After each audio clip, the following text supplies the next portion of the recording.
Hey, I'm hosting my second trip to Japan, March 1st through 7th, 2026, and I'd love for you to come with me. We're hitting Tokyo and Nagano, neon skylines, 1,400-year-old temples, mountain towns, and snow monkeys soaking in the hot springs. I spent 6 months living in Tokyo, and there is still more to discover every time. Your ticket includes hotels, inner-city transit, cultural activities, local guides, 2 big group dinners, and karaoke. We've got a couple of early bird spots open right now for $300 off, but most of them sold before the trip went live, so don't miss out. Hit the link in the comments for the full itinerary. See some history, meet some folks who like history, come to Japan.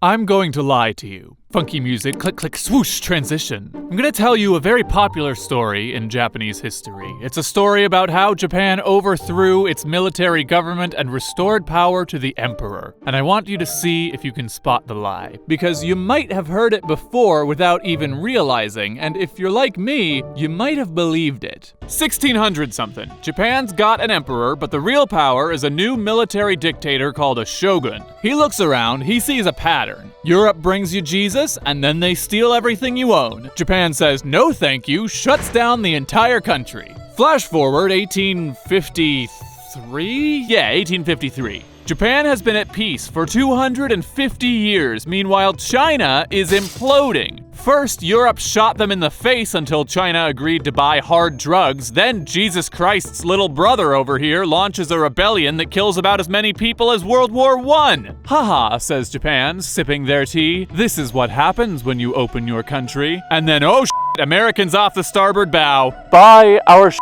says America, or we'll shoot you in the face. The shogun opens the country because he does not want to get shot in the face. The rest of Japan says sounds like a skill issue. Even the emperor calls on Japan to expel the barbarians. The shogun's like, that's just my pet, please ignore him. Please. All the way on the western edge of Japan, far away from the shogun, a brave little fiefdom called Choshu decides to YOLO it. They try to overthrow the shogun and expel the barbarians at the same time, but unfortunately, surrender or we'll shoot you in the face. Not if I zigzag! Choshu loses. The shogun replaces Choshu's government, but the anti-shogun samurai re-replace it. It's only a matter of time before the shogun comes back to punish them, so they go back to the drawing board. What if we cut the bullets as they're... We have rifles, you know? I mean, for 200 years, samurai have been using rifles. Yeah, but they're old.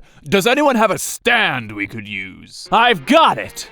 Training montage. Choshu begins to train, and they use feudalism to defeat feudalism. The shogun didn't actually control a centralized army. Every fiefdom had its own army and used that army to support the shogun when he called on them. So, Choshu has their own army. Choshu has their own infrastructure. Choshu builds a new army under the radar. They open up new military academies with foreign instructors and modern tactics. Britain is more than happy to sell them guns out the wazoo, which they start copying and mass-producing all in their own fiefdom. When the shogun comes to replace their government again, Choshu's all roided up on British guns. They squash the shogun's army. Choshu looks at their neighbors and asks, Shogun coup round 2? Shogun coup round 2.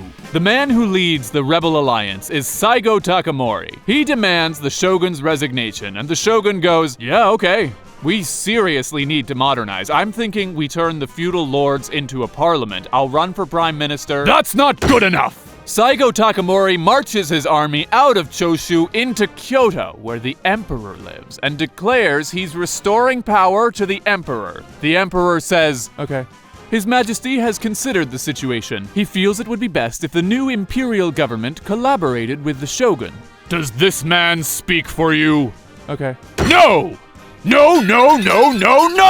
After some impassioned speeches by Saigo Takamori, the imperial government declares the shogunate will be abolished and all the shogun's lands will be confiscated. Did you see what just happened? This story is so often told as power returning to the emperor, But the Emperor isn't the one deciding anything. The Emperor was a 15-year-old kid. He's not calling the shots here. What Saigo Takamori was doing here was the same thing the shogun did hundreds of years ago. Tell everyone how much you love the Emperor and use his thumbs up as carte blanche to rule the country. The only difference is that instead of a military dictatorship disguised as a monarchy, they were going to set up a democracy disguised as a monarchy. So Saigo Takamori continues his march. The shogun's army is driven back to Tokyo, which is about to become a war zone until the shogun comes out and says, "Okay." "What?" "Oh, you got me. Good game." "Good game?" "Hey, good luck with the new government. I know some French guys who are helping me modernize my military. I'll give you their number." And then the new government did to the shogun what the shogun did to the emperor. His lands and titles were confiscated, but he got a comfy retirement, took up painting, and never made a peep. With the shogunate gone, there's no limit to what kind of reforms the new government can make. They scour the globe, studying every advanced economy on Earth to create the Voltron of governments. German military, American schools, British factories. They got a new constitution, and railroads, and telegraphs. They even abolished feudalism all in one go. Except for the emperor, of course. They needed his face for posters. And instead of turning into a whole French Revolution with guillotines and war and weird, sparkling atheism cults, the whole thing went down incredibly smoothly. The aristocracy and the military governors handed over their power for a seat in the Japanese House of Lords and a cushy retirement. If anything, the people who wanted feudalism back were the lower classes. When feudalism was abolished, there were more than 1 million samurai living in Japan, and while a lot of the educated ones transitioned into jobs as policemen or teachers or bureaucrats or industrialists, a lot of them were just dudes working for a living who were suddenly out of a job. Plus, there were millions of commoners who suddenly had to pay new taxes for all of those schools and guns, and a lot of those unhappy samurai and unhappy commoners went to go get help from Saigo Takamori. Saigo Takamori had retired from politics and opened a school, or a few schools actually, where he taught traditional samurai values, and as more and more disaffected samurai start showing up at his doorstep, Saigo Takamori looks around and realizes this is not the country he wanted to build. Japan's soldiers were taught by foreign teachers to use foreign guns with foreign tactics. The emperor wore foreign clothes and cut off his top knot. "You were the chosen one!